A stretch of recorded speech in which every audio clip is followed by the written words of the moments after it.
The Assembly Speaker sat shaking his head during the governor's budget address.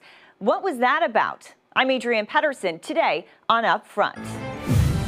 Republican Speaker Robin Vos. We're talking medical marijuana, a middle-class tax cut, and I'll ask him, are Republicans and the governor even talking? Plus, Governor Evers' plan to raise the minimum wage. Is it enough for the people who've been fighting for 15? And Wisconsin Attorney General Josh Kaul, why he says the Department of Justice needs a dedicated sex crimes prosecutor. Taking on the issues important to Wisconsin. This is Up Front with your host, Adrienne Pedersen.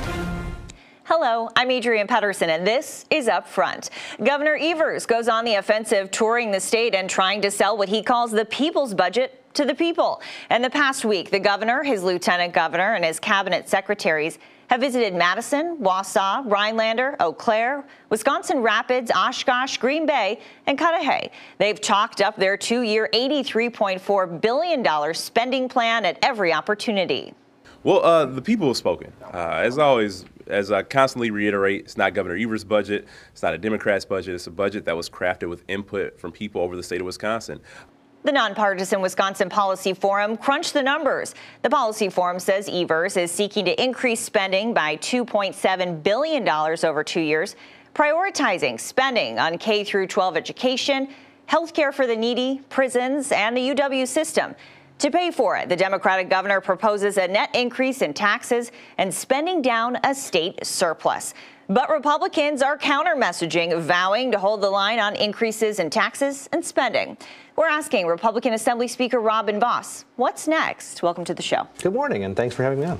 So I have to ask you, during the governor's budget address, you were in the background. A lot of people saw you shaking your head. Yeah, only on the things that were the most egregious. There were a lot in the budget that really do not reflect the priorities of where much of the state is. I understand that for Governor Evers in a brand new budget, the chance to try to show where his priorities are, he chose to go to the far left of the equation. So what do you call the most egregious?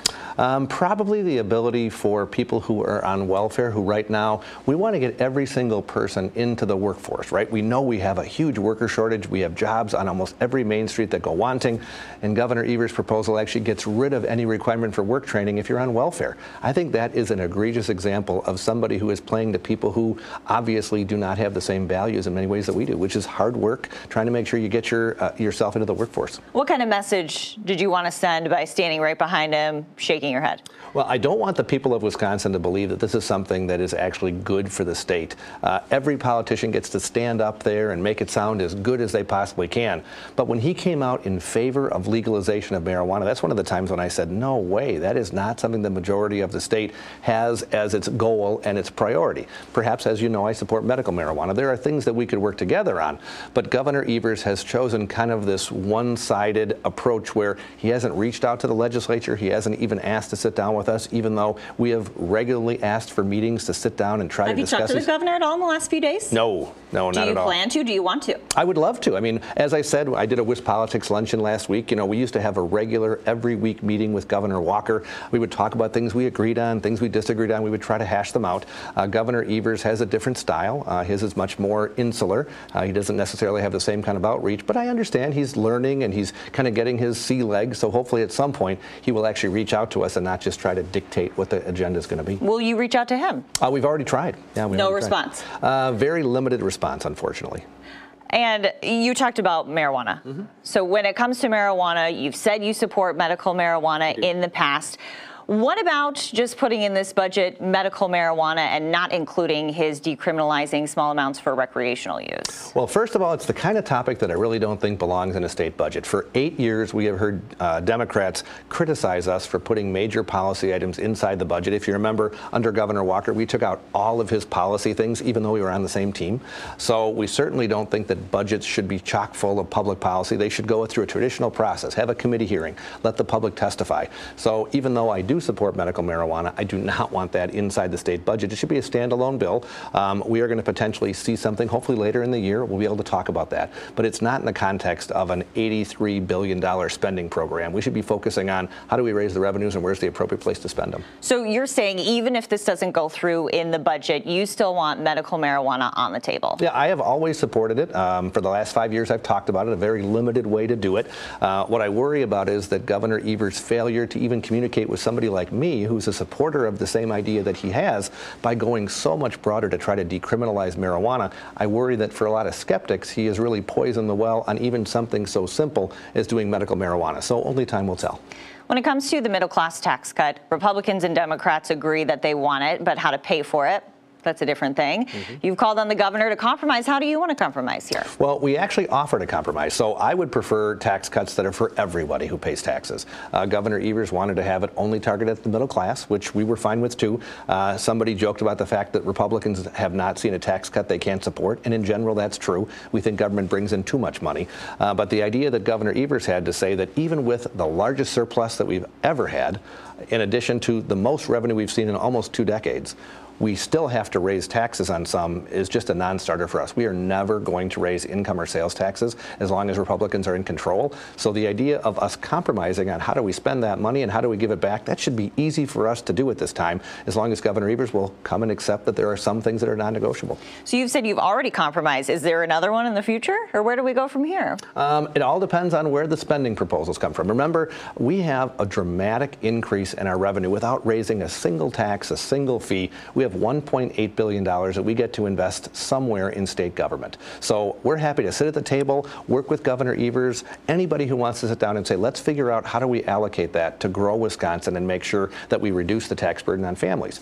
But if the only thing that he wants to negotiate on is how much we should increase taxes, that's just never going to happen.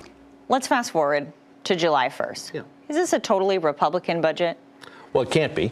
Unfortunately, we are probably going to have to do what we have said since January. Don't put these poison pills in there. Knowing we are never going to accept tax increases, he's made all kinds of promises to people that can never be fulfilled because there's not enough money in the checkbook. So what we're going to do is we're going to balance our budget like we always have. We're going to spend the $1.8 billion in revenue on priorities that we are going to hear. So Governor Evers had about 1,000 people to his listening sessions in November. That's good. We're now going to hopefully multiply that tenfold to go out and listen to people all across the state, to have public hearings, to do listening sessions, to find out what people really want, and then we'll put that in our budget, hopefully working with the governor if we can, but if not, we'll send it to him, and then of course, as you and I know, he has the most powerful line on a veto in the country, so ultimately he gets to decide what stays and what goes. Do you expect him to do that, to use the vetoes? Well, if I look at Tommy Thompson, of course, he did a very aggressive veto strategy in his first session, but he signed the budget and just made changes to where he could. Governor Doyle, when he was governor, did the same thing. And on the show, Tommy Thompson talked about how that's a way the governor should show power and show who's in charge by using vetoes. Right. He has every right to do that under our Constitution.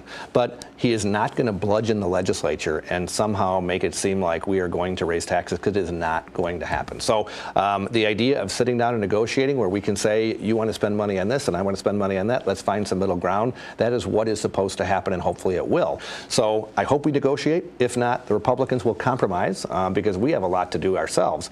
Put that budget together, send it to him by July, and then he can make his decisions from there. Speaker Vos, thank you. Thanks, Adrian.